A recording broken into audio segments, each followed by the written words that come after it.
मित्रांनो, तुम्हाला माहिती आहे का की पुण्यात मुठा नदीला पूर आल्यानंतर जो भाग पाण्याखाली जातो, मुळा नदीला पूर आल्यानंतर जो भाग पाण्याखाली जातो, ह्या पाण्याखाली जाणाऱ्या भागांना पाण्यापासून वाचवण्यासाठी रिटेनिंग वॉल बांधण्याचं ठरवण्यात आलं होतं. परंतु या रिटेनिंग वॉल बांधण्याची किंवा संरक्षक भिंत बांधण्याची गती ही मंद असल्यामुळे या कामात विशेष प्रगती साधण्यात आलेली नाही.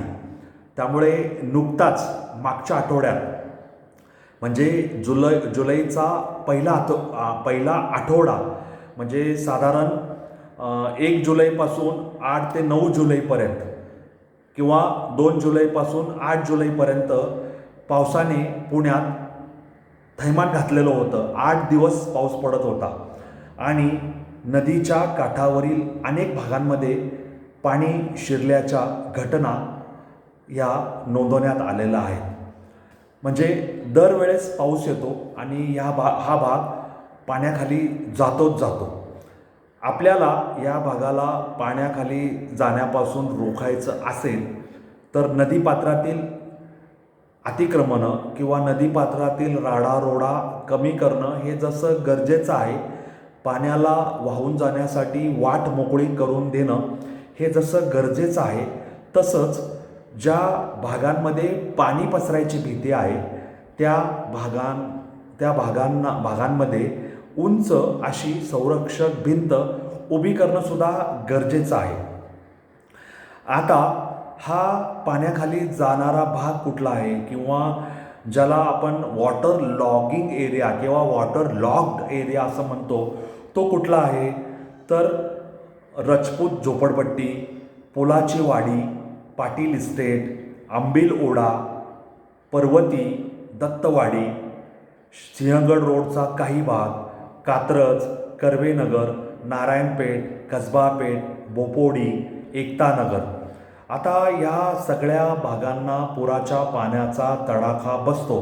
हे आपल्याला गेल्या अनेक वर्षाच्या पुराच्या पाण्यामुळे किंवा खडकवासला साखळी धरणं ही पूर्ण क्षमतेने भरल्यानंतर सोडण्यात येणाऱ्या वाहत्या पाण्यामुळे सुद्धा मुठा नदीला पूर येतो आणि मुळा नदीला वरच्या भागातून जो पूर येतो आणि दोन्ही नद्यांचा संगम होऊन पुढे मुठेला पूर येतो आणि खडकवासला साखळी धरणातून सोडणारं पाणी हे पुण्याच्या मध्य भागातून वाहत जात असल्यामुळे मुठा नदीचं सोडलेलं पाणी म्हणजे खडकवासला पायथा ते अक्षरशः आपल्या नारायणपेठेपर्यंत वाहत्या पाण्याचा प्रवाह मोठा असतो.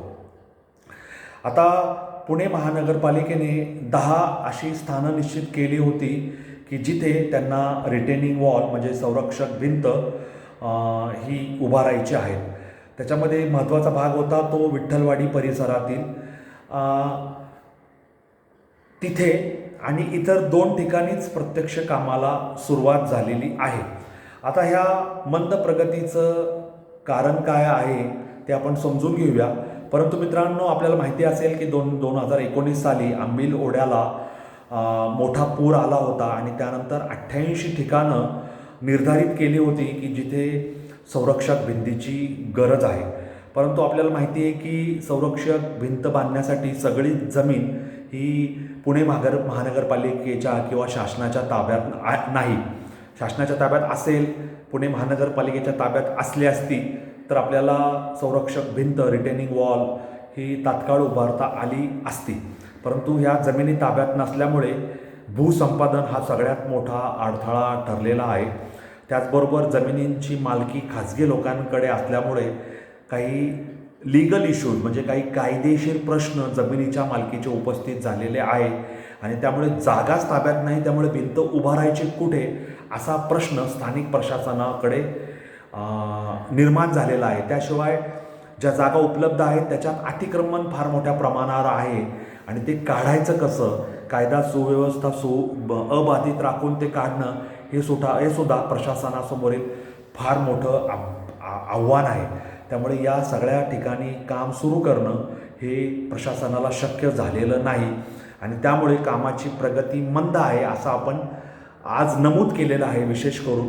आणि त्या नमूद कामामुळे सुद्धा आत्ता नुकताच झालेल्या पावसात म्हणजे जुलैच्या पहिल्या आठवड्यात झालेल्या पावसात सुद्धा पाणी त्या भागामध्ये, नदीचं वाहतं पाणी त्या भागामध्ये पोहोचलं आणि अनेकांना त्या पाण्याचा उपद्रव किंवा पाण्यामुळे निर्माण होणाऱ्या समस्यांना तोंड द्यावं लागलं, घरात पाणी शिरलं, अशा काही वार्ता किंवा अशा सत्यस्थिती पुढे आलेल्या आहेत. लोकांची मागणी आहे की या कामाला गती देण्यात यावी, नाहीतर दरवर्षी येतो पावसाळा आणि आमच्या घरात नदीचं पाणी हे शिरतं अशी तक्रार आता लोकांच्या अंगवळणी पडत आहे. यावर्षी पावसाळा सुरू होण्याच्या आधीच संरक्षण भिंतीचं काम पूर्ण होऊन किंवा जे आधीच प्रगतीत आहे ते संपायला हवं होतं, परंतु तसं काही झालेलं नाही आहे आणि यावर्षीसुद्धा त्या भागांमध्ये पाणी जाऊन लोकांना त्रास सहन करावा लागलेला आहे.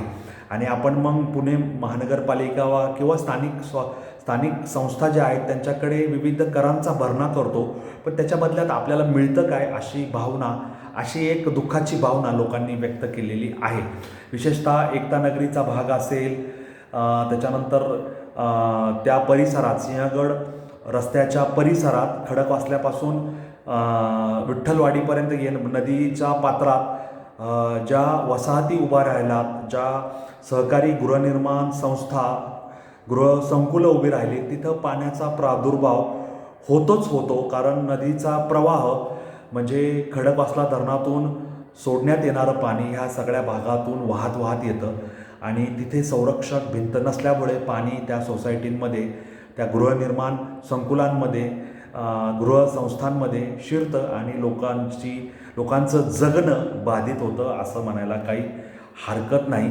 ही समस्या कायमची संपवण्यासाठी युद्ध पातळीवर काम व्हायला हवं असं या सगळ्या लोकांचं म्हणणं आहे. गेले कित्येक वर्ष झाली, परंतु आम्हाला रिटेनिंग वॉल, आम्हाला संरक्षक भिंत बांधून मिळाली नाही. कामं अर्धवट राहिलेली आहेत, काही कामं सुरूच झालेली नाही. आम्ही वारंवार पाठपुरावा करतोय पण त्याला यश येत नाही.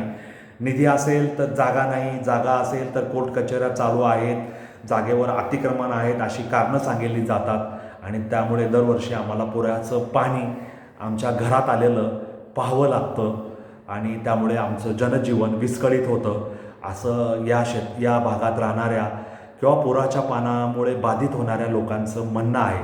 त्यामुळे ह्या सगळ्या गोष्टीतून सुटका करून घ्यायची असेल तर प्रशासनाला अत्यंत तत्परतेनं पावलं उचलून कालबद्ध, कृतीबद्ध आणि योग्य पावलं योग्य वेळी टाकण्याचा कार्यक्रम निश्चित करून काम करावं लागेल असं मला वाटतं. तुम्हाला काय वाटतं मला कॉमेंट बॉक्समध्ये लिहून जरूर सांगा. मित्रांनो, माझे रील लाईक करा, शेअर करा, ती पाहत जा. त्याच्यातून मी असंच काहीतरी वेगळं घेऊन आलेलो आहे हे तुम्हाला नक्की जाणवेल. माझे व्हिडिओ लाईक शेअर करा, माझा चॅनल सबस्क्राईब करा, मला फॉलो करायला विसरू नका. तुमचे आप्तजन, स्नेहीजन, मित्रपरिवार यांनासुद्धा माझे रील फॉलो करायला सांगा, माझे व्हिडिओ पाहून मला सबस्क्राईब करायला सांगा.